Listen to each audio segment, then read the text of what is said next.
ನಮಸ್ತೆ ಎಲ್ರಿಗೂ. ಇವತ್ ನಾನು ಮಾತಾಡ್ತಾ ಇರೋದು ನಾಯಿಗಳ ಬಗ್ಗೆ ಅಲ್ಲ, ಕೋಳಿಗಳ ಬಗ್ಗೆ. ಕೋಳಿಗಳು ಅಥವಾ ನಾರ್ಮಲ್ ಬರ್ಡ್ಸ್ ಅಲ್ಲಿ ಚಳಿಗಾಲದಲ್ಲಿ ಈ ಪ್ರಾಬ್ಲಮ್ ತುಂಬಾ ಕಾಮನ್ ಆಗಿ ಕಾಣಿಸುತ್ತೆ. ವೀಕ್ನೆಸ್ ಆಗಿ ಟೆಂಪರೇಚರ್ ಅಲ್ಲಿ ಏರುಪೇರಾಗಿ ಈ ತರ ಕಾಯಿಲೆಗಳು ತುಂಬಾ ಬರ್ಡ್ಸ್ ಅಲ್ಲಿ ಕಾಣಿಸ್ಕೊಳ್ಳುತ್ತೆ. ಕೋಳಿಗಳಂತ ಅಷ್ಟೇ ಅಲ್ಲ, ಬಾಕಿ ಶೋಕ್ದಾರ್ ಆದ್ರೆ ನಿಮಗೆ ಗೊತ್ತಿರುತ್ತೆ, ಪಿಜನ್ಸ್ ಅಲ್ಲಾಗ್ಲಿ ಅಥವಾ ಬೇರೆ ಫ್ಯಾನ್ಸಿ ಬರ್ಡ್ಸ್ ಲೈಕ್ ಬಜ್ಜೀಸ್, ಕಾಕ್ಟೈಲ್ಸ್ ಆಗ್ಲಿ ತುಂಬಾ ಈ ಪ್ರಾಬ್ಲಮ್ ಕಂಡು ಬರುತ್ತೆ. ಈ ಕಾಯಿಲೆಯಲ್ಲಿ ಹೀಗೆ ತಲೆ ಈ ತರ ಉಲ್ಟಂ ಪಲ್ಟಾ ಆಡೋದ್ರ ಜೊತೆಗೆ ಕೋಳಿಗಳು ಒಳ್ಳೆ ಎಣ್ಣೆ ಹೊಡೆದಿರೋರ್ ತರ ತುರಾಡ್ಕೊಂಡ್ ನಡೆಯುತ್ತೆ. ಈಗ ಈ ಕಾಯಿಲೆಗೆ ಟ್ರೀಟ್ಮೆಂಟ್ ಏನಪ್ಪಾ ಅಂತ ಅಂದ್ರೆ, ನಾನು ಈ ಕಂಡೀಷನ್ಗೆ ಯೂಸ್ ಮಾಡೋದು ಇಂಜೆಕ್ಷನ್ ಬಂದು ನ್ಯೂರಾಕ್ಸಿನ್ ಎಂಬೆಟ್ ಅಂತ. You can have a look.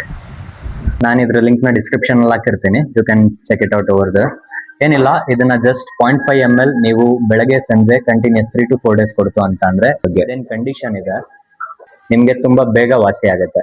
ಈ ಇಂಜೆಕ್ಷನ್ ನ ಎಲ್ಲಿ ಕೊಡ್ಬೇಕಂತ ಅಂದ್ರೆ, ಚಿಕನ್ಸ್ಗೆ ನಾರ್ಮಲ್ ಆಗಿ ಈ ಜಾಗದಲ್ಲಿ ಒಂದು ಬೋನ್ ಬರುತ್ತೆ. ಇಲ್ಲಿ ನೀವು ಫೀಲ್ ಮಾಡಿದ್ರೆ ನಿಮ್ಗೊಂದು ಬೋನ್ ಸಿಗುತ್ತೆ. ಈ ಬೋನ್ ನ ಕರೆಕ್ಟ್ ಆಗಿ ಅರ್ಧ ಸೆಂಟಿಮೀಟರ್ ಪಕ್ಕದಲ್ಲಿ, ಲೆಫ್ಟ್ ಆರ್ ರೈಟ್, ಯಾವ ಸೈಡ್ ಆದ್ರೂ ಕೊಟ್ರೆ ನಡೆಯುತ್ತೆ, ಪಕ್ಕದಲ್ಲಿ ಬಂದು ಇಂಜೆಕ್ಷನ್ ಕೊಡಬೇಕು. ಇಂಜೆಕ್ಷನ್ ಯಾವ್ದು ಯೂಸ್ ಮಾಡ್ಬೇಕಂತ ಅಂದ್ರೆ ಇನ್ಸುಲಿನ್ ಇಂಜೆಕ್ಷನ್. ಅದ್ರದ್ದು ನೀಡಲ್ ಬಂದು ತುಂಬಾ ಚಿಕ್ಕ ಇರುತ್ತೆ. ಅದರಿಂದ ನೀವು ಕೊಟ್ರೆ ಕೋಳಿಗೂ ಕೂಡ ಪೈನ್ ಆಗಲ್ಲ. ಅಂಡ್ ಈ ಜಾಗದಲ್ಲಿ ಕೊಡೋದ್ರಿಂದ ಕೋಳಿದು ಬಾಡಿಗೆ ಈವನ್ ಆಗಿ ಅದ್ರದ್ದು ಮೆಡಿಸಿನ್ ಸಪ್ಲೈ ಆಗುತ್ತೆ.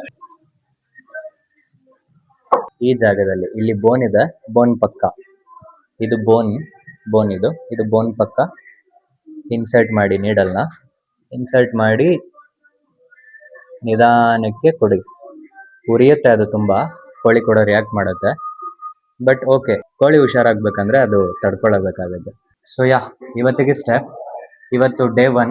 ಇದ್ರ ಪ್ರೋಗ್ರೆಸ್ ನಾನು ನಿಮ್ಗೆ ಅಪ್ಡೇಟ್ ಮಾಡ್ತಾ ಇರ್ತೀನಿ. ಆಲ್ಮೋಸ್ಟ್ 3 to 4 days ಅಲ್ಲಿ ಅದು ಕಂಪ್ಲೀಟ್ ಆಗಿ ಕ್ಯೂರ್ ಆಗುತ್ತೆ. ಫುಲ್ ಕಂಪ್ಲೀಟ್ ಆಗಿ ಕ್ಯೂರ್ ಆಗಿರೋದನ್ನ ಕೂಡ ನಾನು ನಿಮ್ ಜೊತೆ ಅಪ್ಡೇಟ್ ಮಾಡ್ತೀನಿ. ಇದೇ ತರ ಪೆಟ್ಸ್ ಬಗ್ಗೆ, ಬೇರೆ ಅನಿಮಲ್ಸ್ ಬಗ್ಗೆ ಇನ್ಫಾರ್ಮೇಟಿವ್ ವಿಡಿಯೋಸ್ ಬೇಕು, ಮೆಡಿಸಿನ್ಸ್ ಬೇಕು, ತಿಂಗಳು ಸಾವಿರಾರು ಗಟ್ಟಲೆ ವೆಟರ್ನರಿ ಹಾಸ್ಪಿಟಲ್ ಅಲ್ಲಿ ಖರ್ಚುಗಳಾಗಬಾರ್ದು ಅಂತ ಅಂದ್ರೆ ನನ್ನ ಅಕೌಂಟ್ ನ ಫಾಲೋ ಮಾಡಿ. ರೆಡ್ ರಶ್ ಇರೋದೇ ನಿಮ್ಗೋಸ್ಕರ.